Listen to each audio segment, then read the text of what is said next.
Let me tell you something. You don't have a willpower problem. You have a system problem. And until you understand that, you will keep relapsing. Keep restarting. Keep apologizing to yourself in the mirror. You say, "This is the last time," but it never is. You promise discipline, but discipline disappears when emotion rises. You try to fight the urge. You try to suppress it. You try to resist it. And resistance works. For a day, maybe a week. Then something stressful happens, something lonely, something boring, and you fall again. So let me ask you something quietly uncomfortable. If willpower was enough, why are you still stuck? Stay with me, because what you're about to understand will change how you see addiction forever. The lie we were taught. From childhood, we were told something simple. If you want it badly enough, you'll stop. That's the lie. Addiction is not defeated by desire. Bad habits are not destroyed by motivation. And discipline does not grow from shame.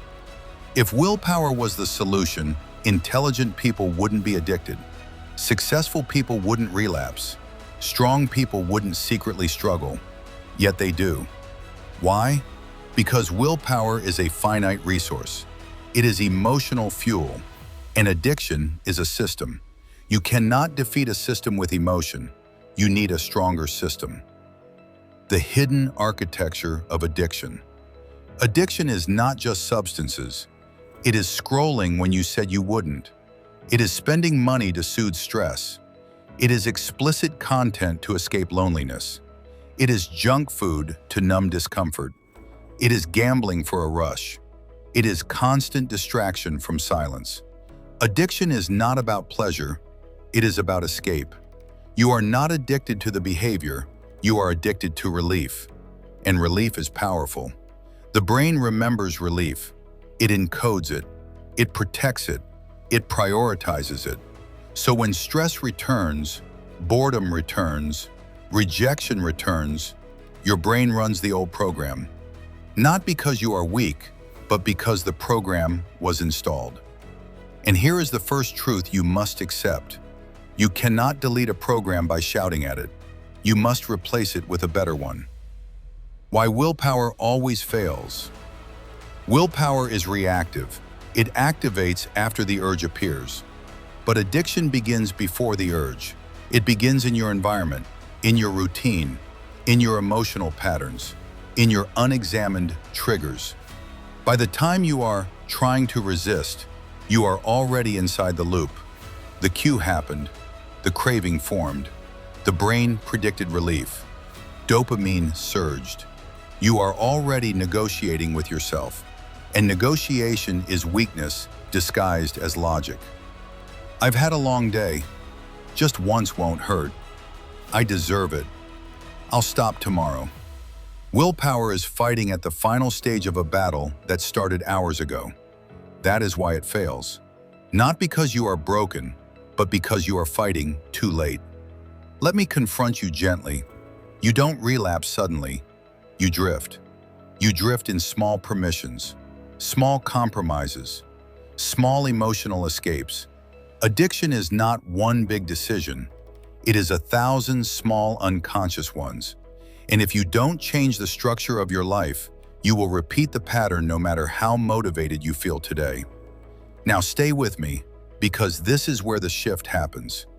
If willpower fails, what actually works? Systems. The system that breaks addiction. Not motivation, not guilt, not inspirational quotes. Systems. A system removes the need to decide repeatedly. A system protects you when your emotions are unstable. A system operates even when you don't feel strong. Let me break it down in layers. Layer 1. Environmental control. You cannot heal in the same environment that feeds the addiction. If your phone is your weakness, why is it always within reach? If certain apps trigger you, why are they still installed? If certain people normalize your destructive habits, why are they still your daily influence? You say you want change, but your environment screams comfort. Remove friction from good habits. Add friction to destructive ones. Delete the app. Block the site. Change the room. Rearrange your space. Move the triggers out of sight. Willpower fades, friction works. Layer 2, identity shift. You cannot permanently break a habit while secretly identifying with it. If you say, "I'm trying to quit," your brain hears, "I am still this person." Instead say, "I don't do that anymore." Identity precedes behavior. When you see yourself as disciplined, your decisions align with that image. Addiction survives when you see yourself as broken. It dies when you see yourself as evolving. You are not fighting a habit, you are constructing a new self. Layer 3, emotional awareness. Most addiction is emotional regulation failure. You don't relapse because you are hungry for pleasure. You relapse because you are overwhelmed, anxious, lonely, bored, rejected, or tired. But you never sit with those emotions. You run from them. What if instead of escaping discomfort, you observed it? When the urge rises, don't fight it. Name it. I feel lonely. I feel anxious. I feel stressed. Sit with it. Breathe. Watch the sensation. Urges rise like waves. They peak. They fall. But you've never stayed long enough to see the fall. You panic at the peak, and you escape. The system requires awareness, not suppression. Layer 4, replacement rituals. You cannot remove a habit without replacing it. The brain demands reward, so give it one. If you scroll to escape boredom, replace it with reading one page. If you watch explicit content to numb stress, replace it with a cold shower and journaling. If you emotionally spend money, replace it with a 10-minute walk before purchasing anything. The replacement must provide some form of relief, not equal pleasure, but meaningful relief. Discipline without replacement creates emptiness. Emptiness invites relapse. Layer 5, delayed gratification training. Addiction is immediate reward. Growth is delayed reward. Train delay intentionally. When you want something impulsively, wait 10 minutes, then 20, then 1 hour. Build the muscle of pause. The pause is power. Most people never pause. They react. You must become someone who pauses. That is how identity changes. Now let's go deeper. Sometimes addiction is not about dopamine. It is about identity wounds. Rejection in childhood, neglect, feeling unseen, feeling inadequate. Addiction becomes comfort. It becomes control. It becomes the one predictable thing in a chaotic life. If you do not address the emotional root, you will simply replace one addiction with another.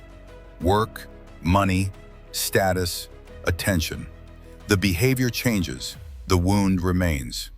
The system must include self-reflection, journaling, therapy if needed, deep, honest conversations. You cannot heal what you refuse to examine. Let me ask you something you may not like. Who benefits from you staying addicted?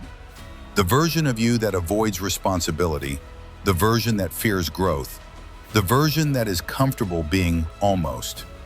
Addiction protects you from the pressure of becoming powerful.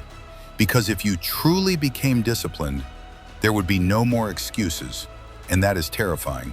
So you sabotage yourself, not consciously, but predictably, until today.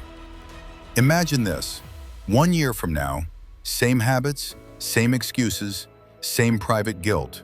Or 1 year from now, clear mind, stable discipline, financial growth, emotional control. The difference is not willpower, it is daily systems. Small, unsexy, repetitive systems. You don't rise because of intensity, you rise because of structure. Follow this practical daily system blueprint. Morning, no phone for first 30 minutes. Cold water exposure. Short journaling entry. What emotion am I carrying today?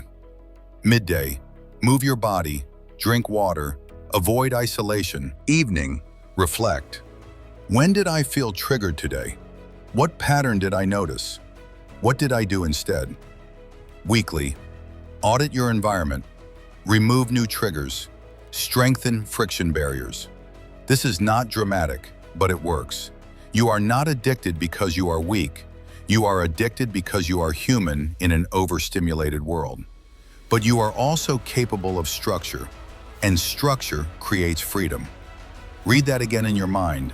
Structure creates freedom. Willpower creates exhaustion.